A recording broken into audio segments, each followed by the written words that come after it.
Irmãos e irmãs, paz e bem. O terceiro dia da Quaresma toca em um tema central.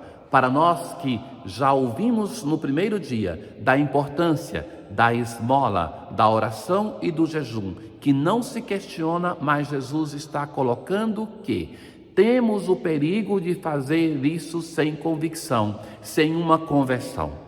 Este é um tema que muitas vezes vai ser retomado já no Antigo Testamento.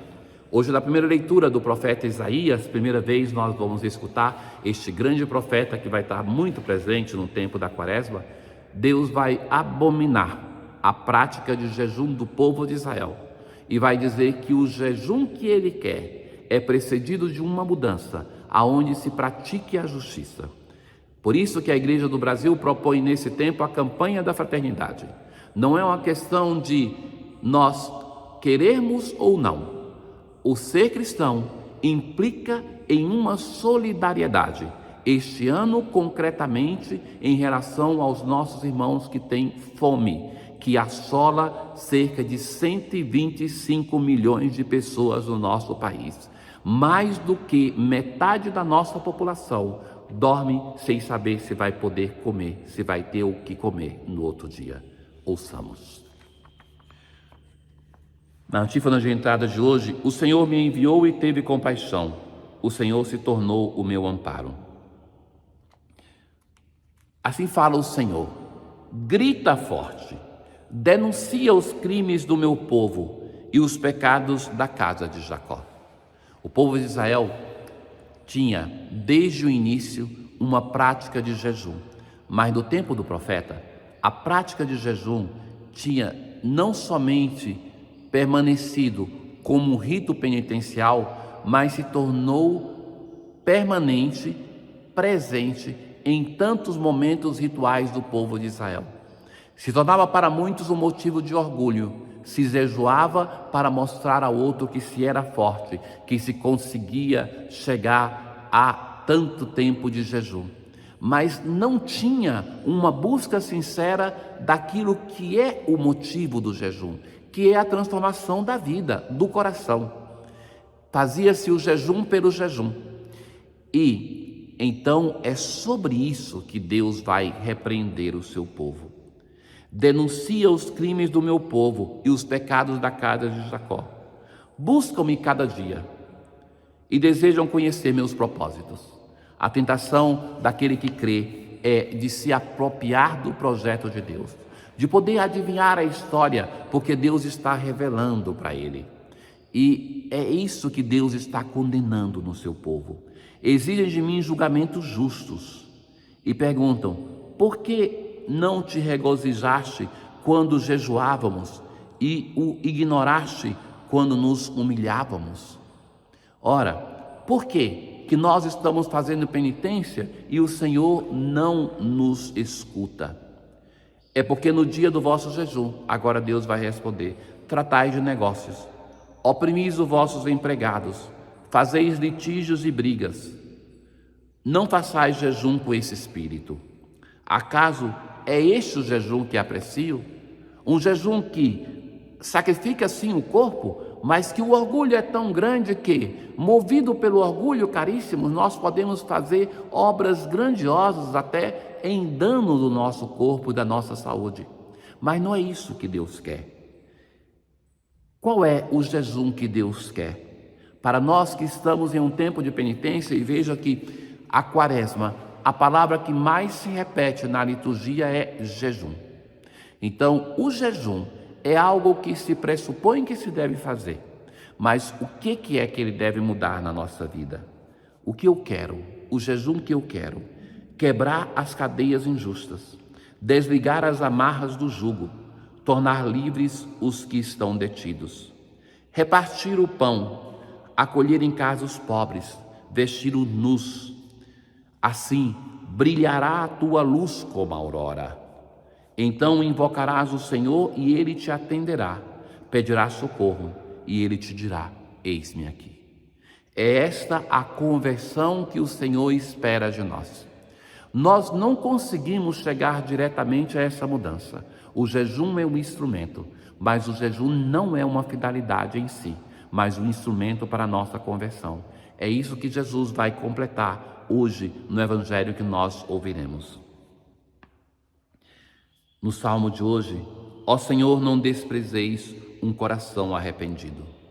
Nós continuamos a rezar aquele salmo que vai se apresentar para nós como refrão constante durante o tempo de Quaresma. O salmo de Davi, depois que Davi comete o pecado de adultério e homicídio, ele se coloca diante do Senhor. E ele vai chegar a uma conclusão: pois não são de vós sagrados sacrifícios. Nós respondemos à primeira leitura de hoje. Não é o jejum, não é o sacrifício que agrada ao coração de Deus. E se oferta o holocausto, rejeitais. Davi tem consciência que o seu pecado o torna impedido de oferecer um verdadeiro sacrifício.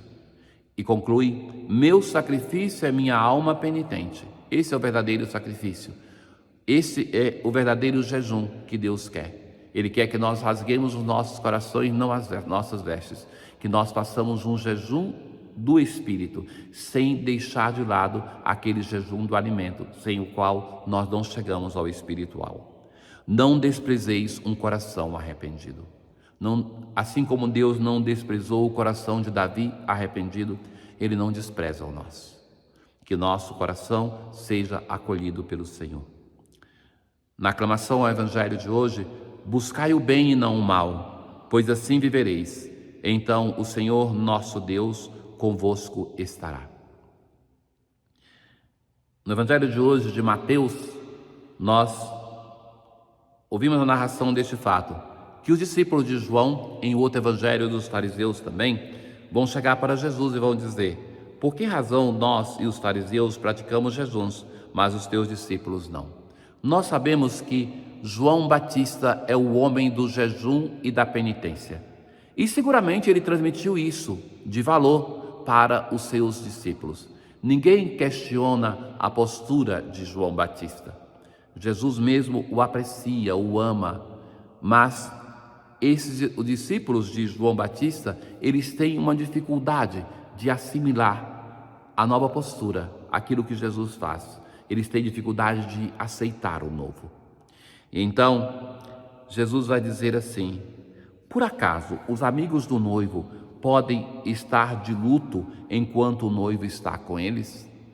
Ou seja, a questão determinante para os discípulos de Jesus não é a penitência preconizada, praticada por João Batista, mas sim a presença do noivo. Jesus usa uma comparação muito presente no Antigo Testamento, em que Deus se mostra como esposo do povo de Israel, a Virgem Filha de Sião.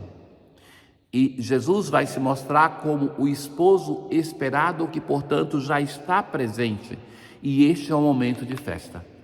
Enquanto se está na festa, enquanto o esposo está presente, os amigos do esposo, e é muito amável isso que Jesus usa essa comparação, somos amigos do esposo. Então, os amigos do esposo estão em festa, não tem por que fazer jejum. Mas Jesus continua: dias virão, o nosso tempo, em que o noivo será tirado do meio deles, através da sua paixão, morte. Então, sim, eles jejuarão. Então, meus caros, para nós que vivemos no tempo depois do Jesus histórico, no tempo do Cristo da fé, nós precisamos da prática de jejum para educar o nosso corpo para um caminho de conversão. Não usemos a palavra de Deus contra o próprio Deus, porque a primeira leitura não fala contra o jejum, fala contra a ausência de conversão do povo de Israel, que fazia o jejum pelo jejum. O jejum é uma prática consolidada nas religiões antigas. Muitas das modernas tiraram esta prática por comodidade, por secularização. Não abandonemos esta prática espiritual de referência para nós católicos. Na oração de hoje, assim rezamos: ó Deus, assisti com bondade a penitência que iniciamos, para que vivamos interiormente as práticas externas da Quaresma. Viver interiormente as práticas externas. a prática da devoção ao mistério da cruz, do jejum, da esmola, da oração. Tenham todos um bom dia. O Senhor esteja convosco, Ele está no meio de nós. Abençoe-vos o Deus Todo-Poderoso, Pai e Filho e Espírito Santo. Paz.